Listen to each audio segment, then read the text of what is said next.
Welcome back. I just hit 10,000 sales on Etsy and I'm thinking about celebrating with a no-buy.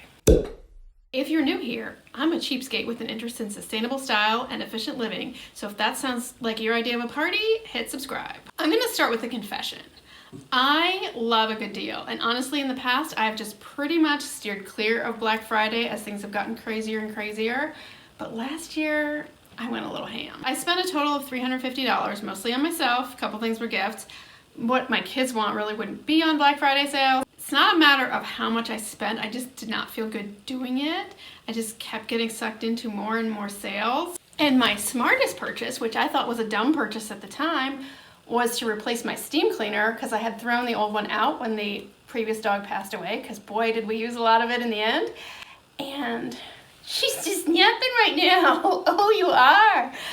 I ended up not regretting that purchase at all because my mom's best friend had some health issues and I decided to take on, and she is not like this. Oh my gosh, you would think she was like the laziest pooch.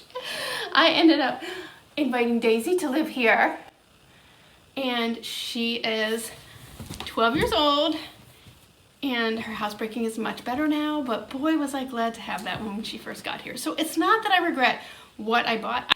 I just did not enjoy the feeling of feeling sucked in and almost like out of control. Editing me here. Poor Daisy looks so tired. There was a video before where she looked like I forgot to move the corpse. I swear she's a high energy dog. We just walk a lot and she had just walked like 2 miles and then crashed. But there she is again. I bought the $100 steam cleaner. I spent about $100 on clothing, which were probably my worst purchases. I bought stuff from like Bad Habit Boutique and Sense of Style, and none of that was great. And it was good deals. I don't wear a lot of it. Actually, there's 2 pieces I really like. I guess I kind of got my money's worth out of what I spent, but it was not a fun experience. I think I'm going to stay away from that this year. The biggest ticket item actually was skincare. I got a set from Wish Trend, which was the YouTuber Gothamista, who's a skincare kind of guru, and it was a really good deal. It was a lot of skincare. I got to try a lot of things. I don't know if I need to try that many new things every year. I do have like a couple of favorites from that. Like I said, I don't regret it. I can't do that all the time. I also placed 2 orders during that time period from The Ordinary. Well, the company is Deciem, and I'll talk more about them later. Purchased some First Aid Beauty Ultra Repair Cream from Ulta. So I felt like I spent too much money. I did not enjoy the way I spent it. I ended up later actually compounding things because my Target bill got really high in this process, and some of that was actually food purchases, which were good purchases. Target will offer like really good deals on food just in general, like I think it was like $20 back on $100 or something, and their food prices are already good. So I may have made several purchases. I can't remember the exact details. I knew my Target bill was going to be huge. I have a Target Red card for the 5% off. I have it set to pay the full statement balance every month, which generally works out, but I knew it was going to be really high and because of how much I had purchased. So I tried to pay it in advance, and I didn't realize that I needed to like cancel the upcoming payment. I ended up like paying them more than I even owed, so I didn't have a bill the next month. But anyway, it just ended up being like, it just felt financially out of control. I realize those are like small dollar amounts, but I just don't like this relationship. And we're getting into the season and all these Sephora sale things, and that's just not my particular bag. I have a few things I buy from Sephora. I feel like buying the things that I need when I need them. I only get 10% off because I don't buy a lot from Sephora, so buying the things that I need when I need them is a better deal for me than stocking up at 10% off. Who does that?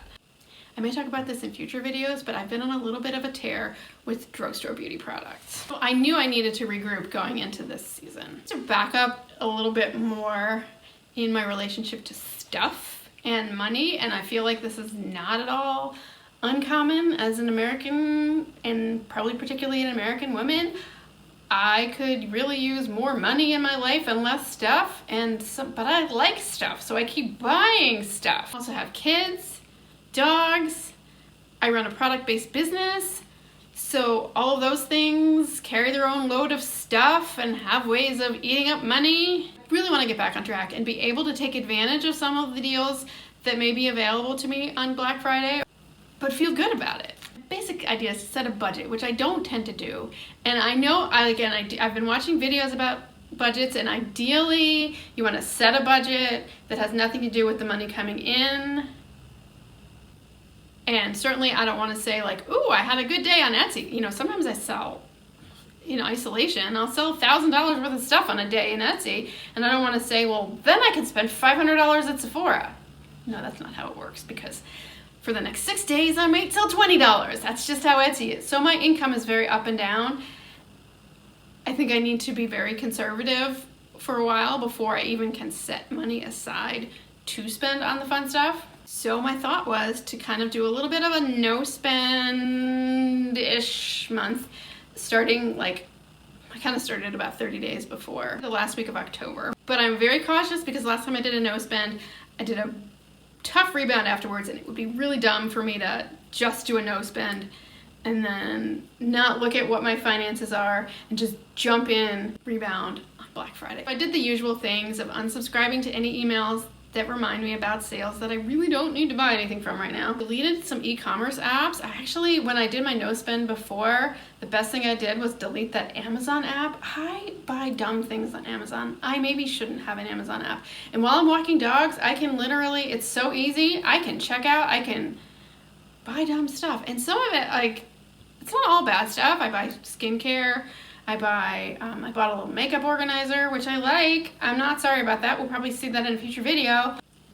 But I could just stand to take a break from that. And I also even deleted the Target app, which is kind of goofy, but just because of the timing of when I stopped spending money here, I looked at my Target bill. I think the statement date is like the 23rd. And so I was looking at it on like the 27th or 28th, and I hadn't made any purchases. So I was like, oh, my statement balance, and my balance is not very high right now. It's like $200 from the previous month. And so this won't affect what's actually available to me on Black Friday because it's actually coming out right before Black Friday. But if I don't have it in the bill coming until January, that would be gorgeous. I thought, what if I just don't spend any money at Target this month? Which is kind of weird. I'm used to spending, and I think I get good deals at Target, but I spend a lot. So we'll see. I actually just went to Trader Joe's, which, you know, I paid for on my debit card. I've been using Instacart a lot for groceries. They get them delivered, and I know I pay more for my actual groceries, and I do tip always, but I think I'm spending less overall because I'm only buying exactly what I need. I know I can get more if I need it. I don't stock up in the same way. I keep catching myself wanting to check the Amazon app for something, and if I actually need to buy something, I need to order some envelopes for my business. I can do it on my phone. I can go in the browser and do it, but just not having the app makes me so much less likely to buy dumb stuff. It's so weird. But whatever works, right? I think I've actually changed my mind though about considering this to be a no buy. For one reason is that I already broke it in like the first week. Because, and I will say that stocking up is one of my things that I need to look at, that I sometimes overstock. It's okay for me to have, for beauty products in particular, I tend to stick to the same things. It's okay for me to have backups, but really only one backup. I have a tendency to have too many backups. I have a lot of conditioner, which has glycerin in it, and then I learn that, like, for curly hair, glycerin is only good for certain weather, and I'm trying to use it up like, well, we're right in that weather, and then I have too much of it. I try to slow down on stocking up, but that being said, it's okay to have a backup of something that I know I really like. And it's not as bad as it looks. I have been using these Honest Beauty blushes. They're a cream blush. I really like them. My mom was in town this past weekend.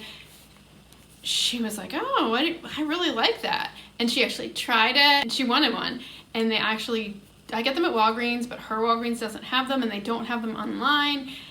And they had them at my Walgreens. As I was looking for her, it looks like maybe this is a product that they're not going to be carrying too long. I decided to go ahead and buy these. And it was so funny because I drove up, I had a YouTube video. If people are just chatty, sometimes I will listen to YouTube videos as if they're podcasts in the car, and I was listening to somebody talk about how she's doing on her 1 year no buy. Paused it, went in.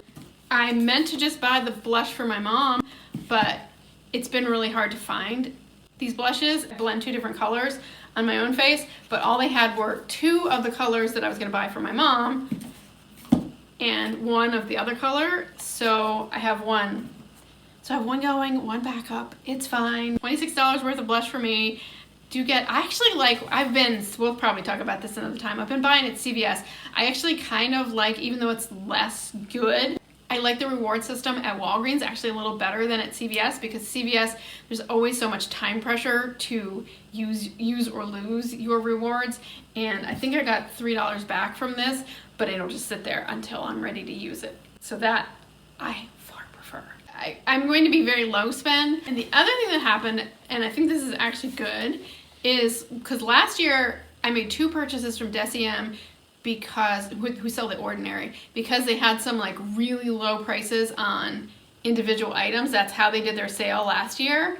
And you have to pay, if you order $25 or more, you get free shipping. So I placed 2 orders. One was $25, almost even, and one was like $30 in order to get the free shipping. I also have some items, which we'll probably talk about. I think I might talk about The Ordinary specific items in another video.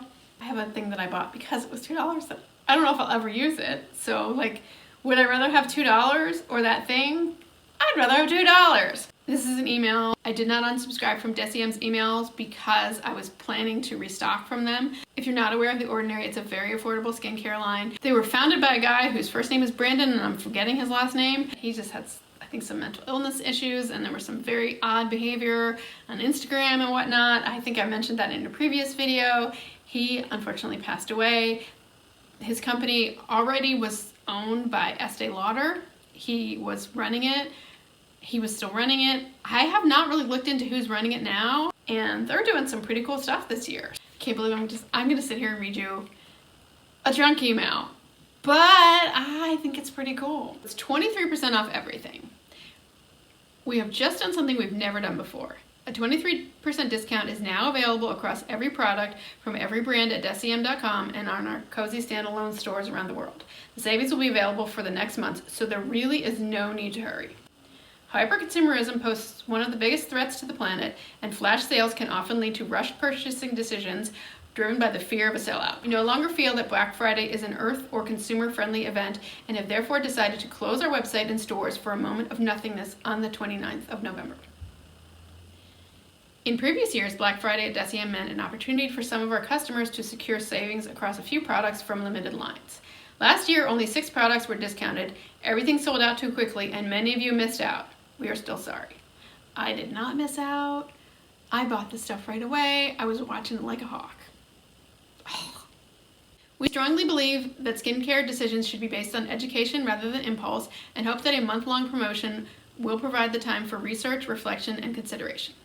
So I actually already had a shopping list for what I planned to buy from Deciem,